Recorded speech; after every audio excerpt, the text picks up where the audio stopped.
అల్లరి పిల్ల అన్నం తినడానికి ఇలా కూర్చున్నాను. ములక్కాడు కావాలా పాపకి, తీసుకోవాలా పడేయాలి. అరే వాటర్ అంతా ఏంటి తల్లి ఇది? ఏంటి కన్నమ్మ ఏంటిరా ఇది? ఎందుకు ఇంత అల్లరి చేస్తున్నావు కన్నా?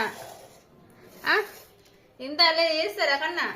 చూడండి వియ్య ఎంత అల్లరి పిల్ల. మీరు చూడండి, ఆడపిల్లలు అల్లరి చేయరు అని అంటారు కదా. ఆడపిల్లలు మగపిల్లలు అంటే ఏం తక్కువ కాదు, ఎక్కువనే అల్లరి చేస్తారు. ఇంకా చూడండి ఇప్పుడు ఇదంతా క్లీన్ చేయాలి. అట్లుంటది వియ్యతోని. చూసారా ఎట్లా నా మీదికి వస్తుందా, ఎక్కుతుందా? అస్సలు తినడానికి లేదండి. గంట సేపు అయింది పట్టుకుని కూర్చొని. ఆ ములక్కాడలు కావాలంటది. ములక్కాడలు ఇస్తేనేమో ఇట్లా చేతిలో పట్టుకుంటే పడేస్తుంది, మళ్ళీ కావాలంటది.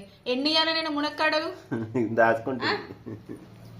చూస్తే చూస్తున్నా ఏం చేస్తుందో, జుట్టు పీకుతుంది.